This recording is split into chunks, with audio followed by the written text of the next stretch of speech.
அத்தியாயம் 20. கோவை ரயில்வே ஸ்டேஷனின் புதிய ரிசர்வேஷன் கட்டிடம். நேரம் மதியானம் 2 மணி. ரிசர்வேஷன் கிளர்க் ஒருவர் ஒரு சின்ன பேப்பர் பண்டலை கொண்டு வந்து விவேக்கிடம் கொடுத்தார். S5 கம்பார்ட்மெண்டில் பயணம் செய்த நபர்கள் எழுதி கொடுத்த ரிசர்வேஷன் ஸ்லிப்ஸ் சார். நீங்க முன்னமையே ஃபோன் பண்ணி தகவல் சொன்னதனால இதை கலெக்ட் பண்ண முடிஞ்சுது. தேங்க்யூ சொல்லிக்கொண்டே பண்டலை கட்டியிருந்த கயிற்றை அவிழ்த்தான் விவேக். முதல் பர்த்திலிருந்து கடைசி பர்த் வரைக்கும் வரிசை கிரமமாய் அடுக்கப்பட்டிருக்க விவேக் பரபரவென்று தாள்களை புரட்டி 68ஆம் எண்ணுள்ள ரிசர்வேஷன் ஸ்லிப்பை உருவி பார்த்தான். கருப்பு மையில் சாய்வான எழுத்துக்களில் அந்த ரிசர்வேஷன் ஸ்லிப் நிரப்பப்பட்டிருந்தது. பெயர் எஸ். சத்வந்த் சிங், வயது 30, போர்டிங், ஈரோடு, தேதி, ரிசர்வேஷன் செய்யப்பட்ட நேரம், எல்லாவற்றையும் படித்து ஸ்லிப்பின் பின்பக்கத்தை புரட்டினான். ஒரு அட்ரஸ் கிறுக்கலாய் எழுதப்பட்டிருந்தது. எஸ். சத்வந்த் சிங், 320 E, ஒப்பனக்கார வீதி, கோயமுத்தூர். விவேக்கிற்கு பக்கத்தில் நின்றிருந்த இன்ஸ்பெக்டர் முருகேஷ் சொன்னார், இந்த அட்ரஸ் நிச்சயமா பொய்யான அட்ரஸா தான் இருக்கணும் சார். எதுக்கும் ஒரு கான்ஸ்டபிளை அனுப்பி விசாரிச்சு பார்த்துக்குவோம்.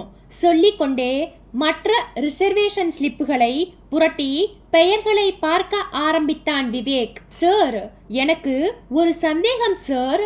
சொல்லுங்க. ஒரு பெண்ணை மர்டர் பண்ண போறதா உங்களுக்கு கிராஸ்டாக் மூலமா தகவல் வந்தது இல்லையா? ஆமா, இந்த S5 கம்பார்ட்மெண்டில் ஈரோட்டில் ஏறின அந்த சத்வந்த் சிங் இதே கம்பார்ட்மெண்டில் பயணம் செய்த ஒரு பெண்ணை கொலை செய்யறதுக்காக முயற்சி பண்ணியிருக்கலாம். அந்த முயற்சிக்கு குறுக்கே யாராவது ஒரு பேசஞ்சர் நின்னு இருக்கலாம். சோ அந்த பேசஞ்சரை சத்வந்த் சிங் தீர்த்து கட்டி இருக்கலாம். அந்த என்ஜினியரிங் ஸ்டூடெண்ட் கதவுக்கு பக்கத்துல நின்னுட்டு இருந்ததுனால பாடியை வெளியே கொண்டு வந்து வீச முடியாத சத்வந்த் சிங் அதை துண்டு துண்டா வெட்டி டாய்லெட் ஃப்ளஷ் அவுட் ஹோலுக்குள்ள போட்டிருக்கலாம். நல்ல பாயிண்ட். பெண் பெயர்களில் இருக்கிற ரிசர்வேஷன் ஸ்லிப்பை தனியா எடுத்து வச்சு ஒரு லிஸ்ட் ப்ரிப்பேர் பண்ணி பார்த்துடுவோம் சொன்ன விவேக் ஒவ்வொரு ஸ்லிப்பாய் புரட்டி பெண் பெயரில் ரிசர்வ் செய்யப்பட்ட தாள்களை வெளியே எடுத்து முருகேஷிடம் நீட்டினான். மேகலா வெங்கடாச்சலம், சாந்தி ராஜகோபால், தமிழ்ச்செல்வி, வளர்மதி, நளினி. நளினியின் ரிசர்வேஷன் ஸ்லிப்பை பார்த்ததுமே விவேக்கின் நெற்றி சுருங்கியது. கண்களில் ஒரு லேசர் யூனிட் இயங்கியது. முருகேஷ் சார், இந்த ஸ்லிப்பை பார்த்தா உங்களுக்கு ஏதாவது பிடிபடுதா? முருகேஷ் ஸ்லிப்பை வாங்கி பார்த்தார், படித்தார். மிஸ்ஸஸ் நளினி, வயது 23, 32ஆம் நம்பர் பர்த் அலாட் ஆகியிருக்கு. Address Mrs Nalini, number 11B, Bharathi layout, Saibaba colony, Kovai. Vivek புன்னகைத்தான். இந்த விவரங்கள் இருக்கட்டும் முருகேஷ். எழுதியிருக்கிற ஹேண்ட் ரைட்டிங்கை நல்லா பாத்தீங்களா? முருகேஷ் அப்போதுதான் கவனித்தார். ஆர்வ குரலில் வீறிட்டார்.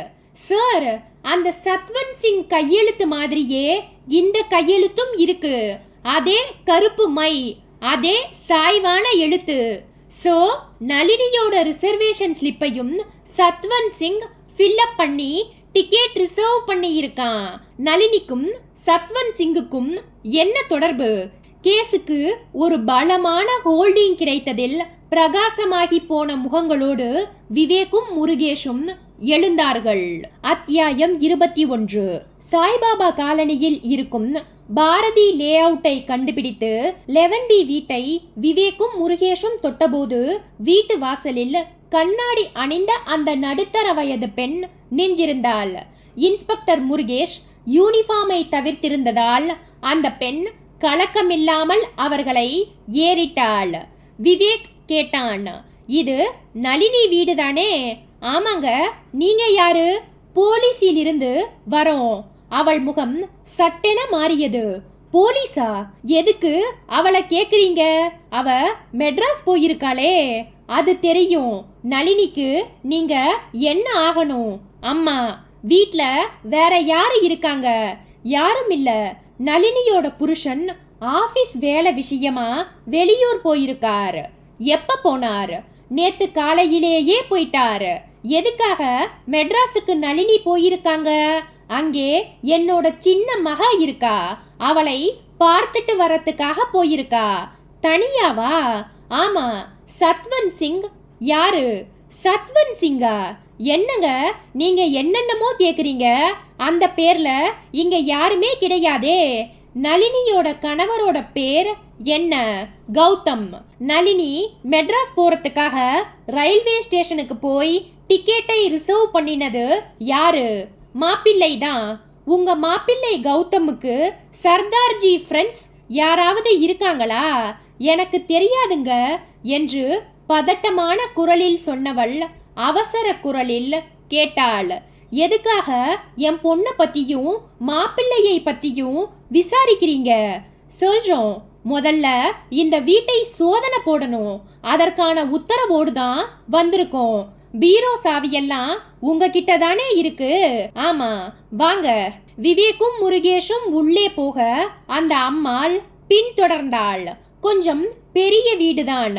TV, tech, fridge, washing machine என்று செழிப்பாய் இருந்தது. அந்த அம்மாள் பீரோவையும் அலமாரிகளையும் திறந்து வைக்க விவேக்கும் முருகேஷும் கிளற ஆரம்பித்தார்கள். கௌதமின் ஆபீஸ் ஃபைல்கள், ஸ்கூட்டரின் ஆர்சி புத்தகம், இன்சூரன்ஸ் பாலிசிகள், சேவிங்ஸ் பேங்க் புத்தகங்கள், நகைகள், கொஞ்சம் கேஷ், கௌதம் நளினியின் கல்யாண போட்டோ ஆல்பம், எழுதப்படாத 2 டைரிகள், சேலைகள், ட்ரெஸ் மெட்டீரியல்ஸ். நிமிஷங்கள் கிளறலில் கரைய ஆரம்பித்தது. 15 நிமிஷங்களுக்கு பின் சார் முருகேஷின் குரல் பின்பக்கமாய் கேட்க விவேக் திரும்பினான். அவர் கையில் கவர் ஒன்று இருந்தது. கொஞ்சம் பெரிய சைஸ் பிரவுன் கவர். என்ன முருகேஷ், இந்த கவர் பூராவும் கௌதமோட எஜுகேஷனல் சம்பந்தப்பட்ட சர்டிபிகேட்ஸ், ஃப்ரெண்ட்ஸ் கிட்ட இருந்து வந்த லெட்டர்ஸ். விவேக் அதை வாங்கி கொண்டு போய் நாற்காலியில் உட்கார்ந்தான். 4-5 லெட்டர்களை மேலோட்டமாய் படித்து பார்த்துவிட்டு சர்டிபிகேட்டுகளை உருவினான். சர்டிபிகேட்டுகளோடு அந்த SSLC மெட்ரிக் புக்கும் வெளியே வந்தது. கெட்டியான பச்சை நிறத்தில் காலிகோ பைண்ட் செய்யப்பட்ட அந்த புத்தகத்தின் முதல் பக்கத்தை புரட்டினான். Identification marks of the people என்ற தலைப்பின் கீழே கல்வித்துறை, மருத்துவரின் வாசகங்கள் டைப்பில் ஓடியிருந்தது. விவேக்கின் பார்வை எதேச்சையாய் அந்த வாசகங்களின் மேல் பட குபீர் என்று நாற்காலியினின்றும் எழுந்தான். முருகேஷ் அலமாரியிலிருந்து ஒரு ஃபைலை எடுத்து தூசி தட்டி கொண்டிருந்த முருகேஷ் அதை அப்படியே டீஃபாயின் மேல் வைத்துவிட்டு வந்தார். சார், கௌதமோட ஒய்ஃப் நளினியை உடனடியா மெட்ராஸிலிருந்து சேலம் வரவழைக்க ஏற்பாடு பண்ணுங்க.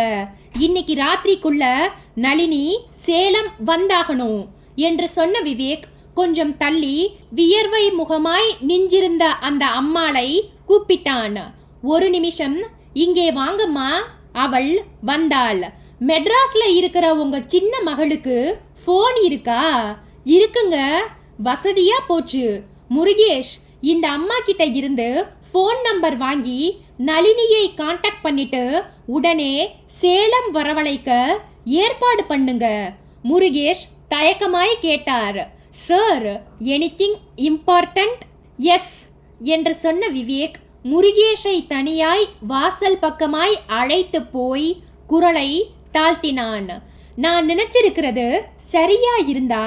முருகேஷ் உன்னிப்பானார். விவேக் தொடர்ந்தான். சேலம் GH மார்ச்சுவரியில் துண்டு துண்டாய் கிடக்கிற உடம்பு கௌதமோடது. சார், எனக்கும் அதிர்ச்சியாதான் இருக்கு.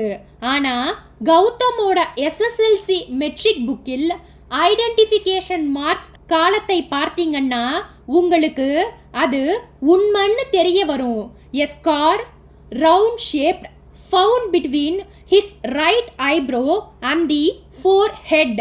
இந்த வாசகப்படி பார்த்தால் மார்ச்சுவரியில் இருக்கிற அந்த தலையின் நெற்றியில் ரவுண்ட் ஷேப்ட் தழும்பு இருக்கு.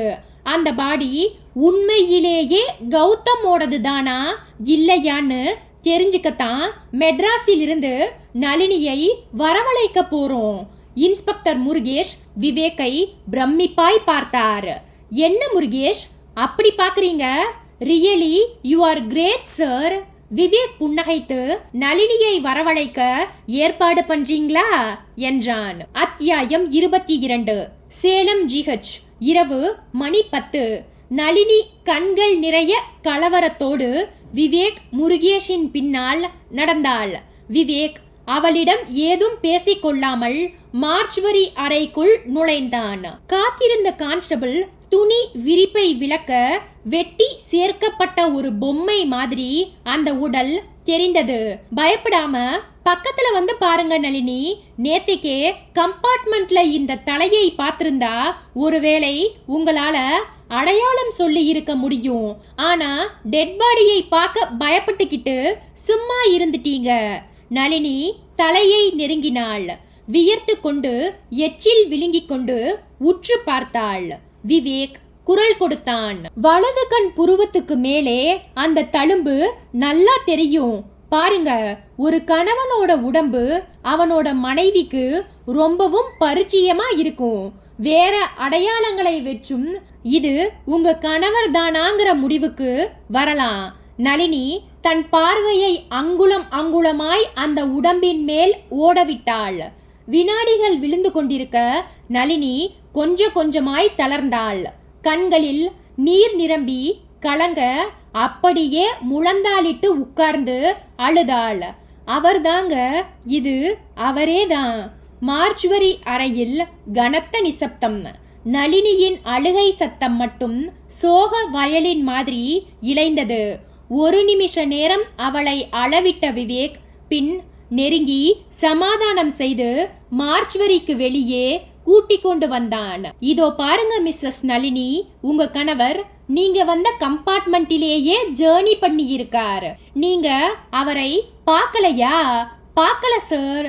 சேலை தலைப்பால் கண்களை ஒற்றிக்கொண்டே வந்தாள் நளினி. நீங்க மெட்ராஸ் போறதுக்காக டிக்கெட்டை ரிசர்வ் பண்ணியது அவர்தானே? ஆமாம்.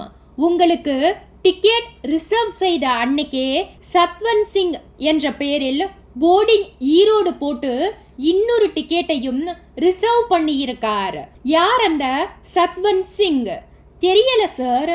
உங்க கணவர் கௌதமை கொலை பண்ணிட்டு டாய்லெட் ரூமில் இருந்து அந்த சத்வந்த் சிங் வெளியே போனத காலேஜ் ஸ்டூடெண்ட் ஒருத்தர் பார்த்திருக்காரு. எனக்கு ஒரே குழப்பமா இருக்கு சார். சில வினாடி நேரம் மௌனமாய் நடந்து வந்த விவேக் பிறகு மெல்லிய குரலில் கேட்டான். உங்க கணவர் ஈரோடு போர்டிங் போட்டு டிக்கெட் ரிசர்வ் பண்ணி இருக்காரு. ஈரோட்ல அவருக்கு யாராவது ஃப்ரெண்ட்ஸ் இருக்காங்களா? ஒரே ஒரு ஃப்ரெண்ட் மட்டும்தான் இருக்காரு. யார் அவர்? பேரு சுதாகர். எங்கே இருக்கார்? அட்ரஸை சொன்னால் நளினி. அத்தியாயம் 23. கதவு படபடவென்று தட்டப்படும் சத்தம் கேட்டு கட்டிலில் நின்றும் திடும் என்று எழுந்து உட்கார்ந்தான் சுதாகர்.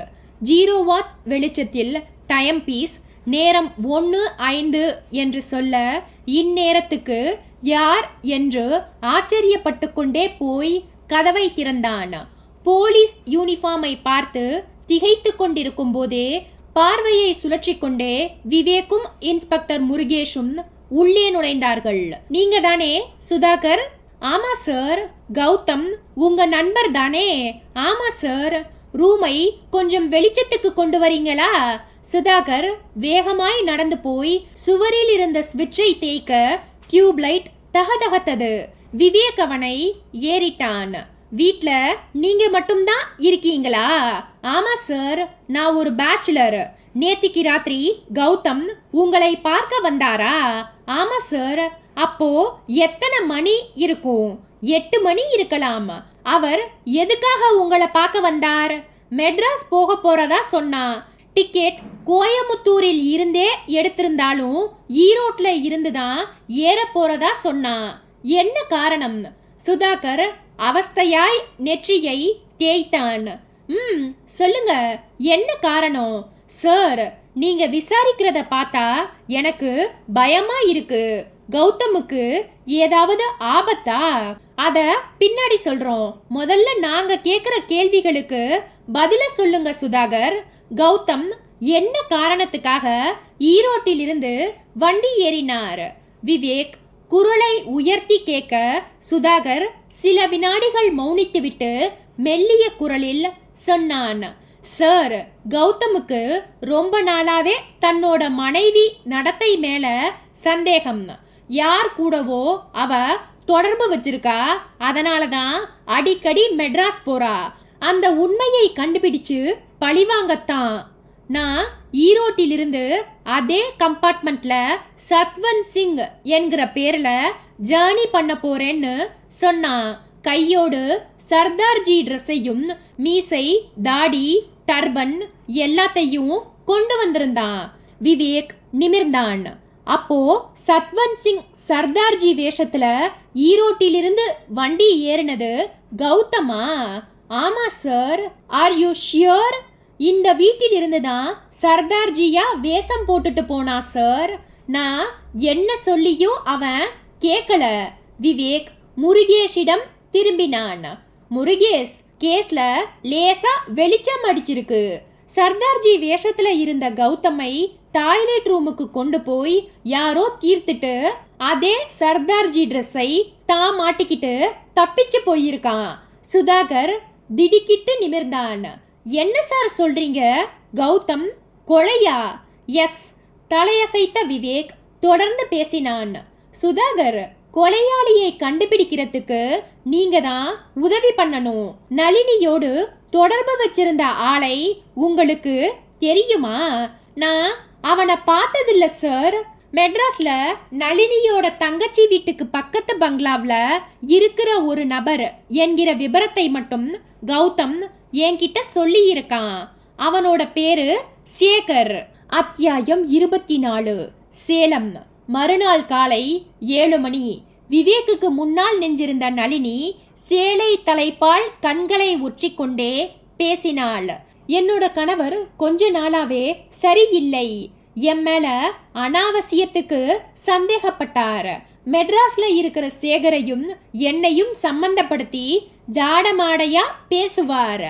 ஆனா உங்களுக்குள்ள எந்த விதமான இல்லீகல் கான்டாக்டும் இல்லை. Certainly not. சேகர் ஒரு ஜென்டில்மேன். கோயமுத்தூர் வந்தா அவர் என்னோட வீட்டுக்கு வருவார். அதே மாதிரி நானும் என்னோட தங்கச்சியை பார்க்கறதுக்காக மெட்ராஸ் போனா அவரையும் பார்த்து பேசுவேன். நீங்க கடைசியா எப்ப சேகரை பார்த்தீங்க? போன வாரம் என் வீட்டுக்கு வந்திருந்தப்போ. சேகருக்கும் உங்க கணவருக்கும் எப்போதாவது வாய்ப்பேச்சு முத்தி தகராறு வரைக்கும் போயிருக்கா? இல்ல. சேகர் இப்போ எங்கே இருக்கார்? மெட்ராஸ்ல தான். அட்ரஸை கொடுங்க.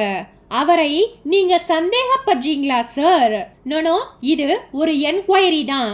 ஹோட்டல் ரூமை விட்டு விவேக்கும் முருகேஷும் வெளியே வந்தார்கள். நளினி அவர்களுக்கு பின்னாலேயே வந்து கேட்டாள். நான் ரூமை காலி பண்ணிட்டு கோயமுத்தூர் போலாமா சார்? இன்னைக்கு சாயந்தரம் வரைக்கும் இருங்க நளினி. விவேக் போலீஸ் ஜீப்பில் ஏற போன போது சைக்கிளில் அந்த கான்ஸ்டபிள் வந்தார். சைக்கிளை ஸ்டாண்ட் போட்டுவிட்டு விஷ் செய்து கொண்டே விவேக்கை நெருங்கினார். என்னாச்சு கான்ஸ்டபிள்? நீங்க சொன்னதுதான் சார் சரி. அந்த சர்தார்ஜி டவுன் பஸ்ல தான் ஏறி இருக்கான். சேலம் ஊருக்குள்ள பஸ் போயிட்டு இருக்கும்போது குகை ரோட்ல பெரியார் வரவேற்பு வளைவு கிட்ட வந்த ஒரு வெளியூர் பஸ்ஸை நிறுத்த சொல்லி ஏறிக்கிட்டானா. டவுன் பஸ் டிரைவர் சொன்ன தகவல் இது. வெளியூர் பஸ்னா எந்த ஊர் பஸ்? கோயமுத்தூர்னு போட்டிருந்த சேரன் டிரான்ஸ்போர்ட் பஸ்ன்னு கண்டக்டர் சொல்றார். அந்த சேரன் பஸ் டிரைவரையும் கண்டக்டரையும் விசாரிச்சு பார்த்தீங்களா? இல்ல சார், டியூட்டி ஷிஃப்ட் மாறி இருக்கான். இன்னைக்கு மத்தியானம் தான் அந்த டிரைவரும் கண்டக்டரும் பஸ் ஏறுவாங்களாம். சாயந்தரம் 6 மணிக்கு வந்தா பஸ் ஸ்டாண்ட்ல பார்க்கலாம்னு சேரன் ஆபீஸ்ல சொன்னாங்க சார். டிரைவர் பேரையும் கண்டக்டர் பேரையும் கேட்டுக்கிட்டீங்களா? கேட்டுக்கிட்டேன் சார்.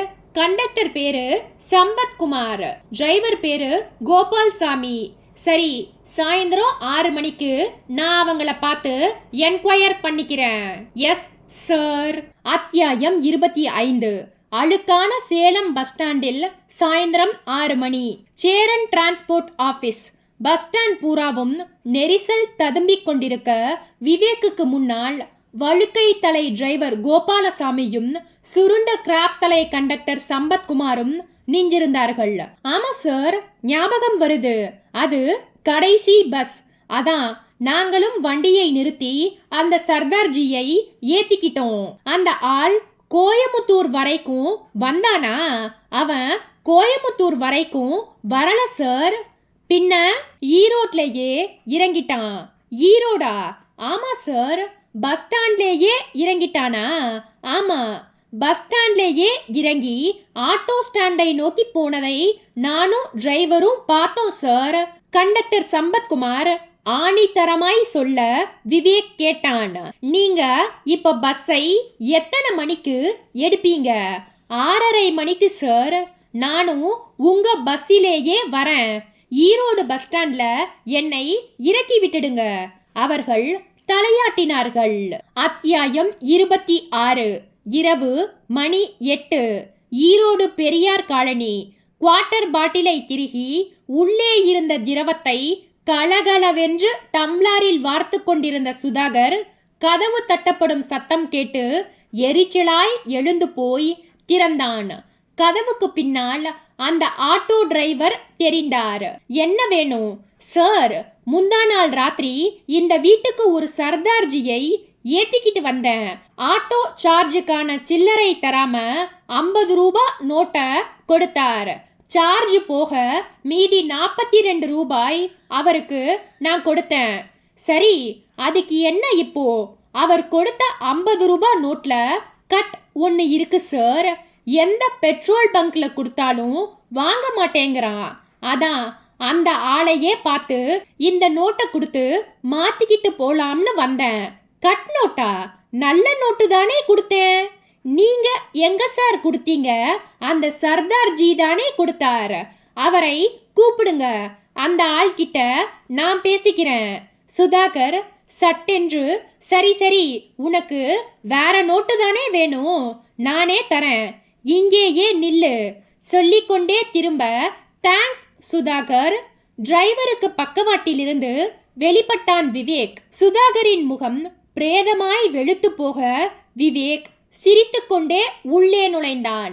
ஒரே வரியில் சர்தார்ஜி நான் தான்னு வாக்குமூலம் ஆட்டோ டிரைவர் கிட்ட தந்ததுக்காக என்னோட நன்றி சார். நீங்க எப்படி ட்ரேஸ் பண்ணி வந்தீங்கன்னு கேக்குறியா? சேலம் ஜங்ஷனில் இருந்து டவுன் பஸ், நடுவழியில் Cheran transport bus, Erode bus ஸ்டாண்டில் நீ பிடிச்ச ஆட்டோ.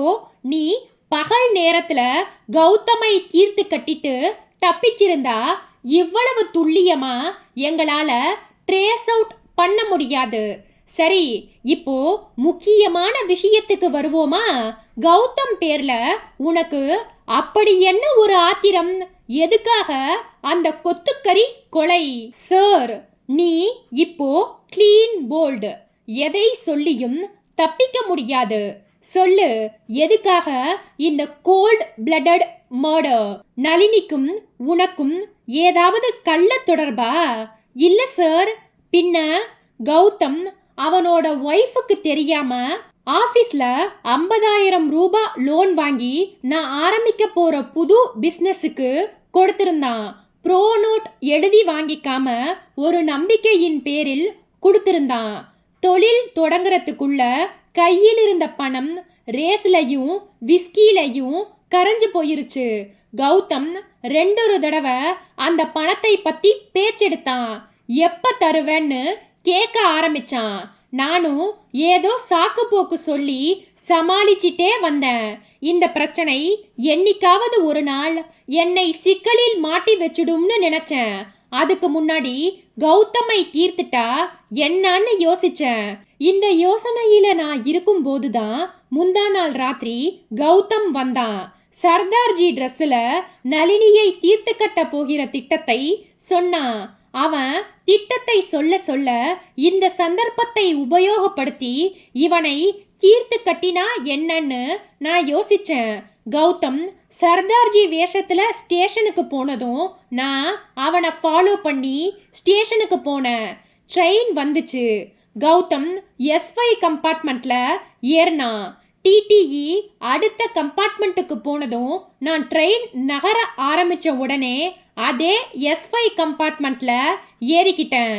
ட்ரெயின் ஒரு 20 நிமிஷம் ஓடினதும் நான் கௌதமோட பர்த்துக்கு போய் அவனை தட்டி ஒரு முக்கியமான விஷயம்னு சொல்லி டாய்லெட்டுக்கு கூட்டிட்டு வந்தேன். அவனும் ஆச்சரியப்பட்டுக்கிட்டே வந்தான். டாய்லெட்டுக்குள்ள போய் பேசுவோம் வான்னு கூட்டிக்கிட்டு போய் என்னோட கராத்தே அறிவை உபயோகிச்சு அவனோட கழுத்துல ஒரு வெட்டு வெட்டினேன். அவன் மயக்கமானதும் கழுத்தை பிடிச்சு நசுக்கி கொன்னேன். அவனோட சர்தார்ஜி ட்ரெஸ்ஸை கலட்டி நான் மாட்டிக்கிட்டேன். பாடியை வெளியே கடாசிடலாம்னு நினைச்சு டாய்லெட் கதவை திறந்தேன். எவனோ ஒருத்தன் கம்பார்ட்மெண்ட் வாசல்ல நின்னுக்கிட்டு சிகரெட் பிடிச்சிட்டு இருந்தான். உடனே டாய்லெட் கதவை மூடிட்டேன். 2 நிமிஷம் கழிச்சு மறுபடியும் திறந்து பார்த்தேன். அப்பவும் அவன் நின்னுட்டு இருந்தான். யோசிச்சேன், பாடியை வெளியே கொண்டு போக முடியாது, எப்படி டிஸ்போஸ் பண்றது? ஃப்ளஷ் அவுட் ஹோலை பார்த்தேன். பாடியை ஒவ்வொரு பார்ட்டா வெட்டி அந்த ஹோலுக்குள்ள போட்டா என்ன? கொண்டு போன கத்தியை உபயோகப்படுத்தி கௌதமோட கையையும் காலையும் தனித்தனியா வெட்டி எடுத்து ஹோலுக்குள்ள போட்டேன். உடம்பை சின்ன சின்ன துண்டா வெட்டி போட்டேன். மூஞ்சி அடையாளம் தெரியாம இருக்கிறதுக்காக கத்தியால கொத்தி முடியை சிதைச்சு ஃப்ளஷ் அவுட் குழிக்குள்ள போட்டேன். அது எசகு பிசகா உள்ள மாட்டிக்கிச்சு. மேற்கொண்டு சொல்லாத, வயத்தை குமட்டுது. போன ஜென்மத்துல கசாப்பு கடை வியாபாரம் பண்ணிட்டு இருந்தியா என்ன? ஆட்டோ டிரைவர் சிரித்தார். விவேக் அவரை ஏறிட்டான். டிரைவர், நீங்க சிரமம் பார்க்காம இன்னொரு காரியமும் பண்ணணுமே. சொல்லுங்க சார்.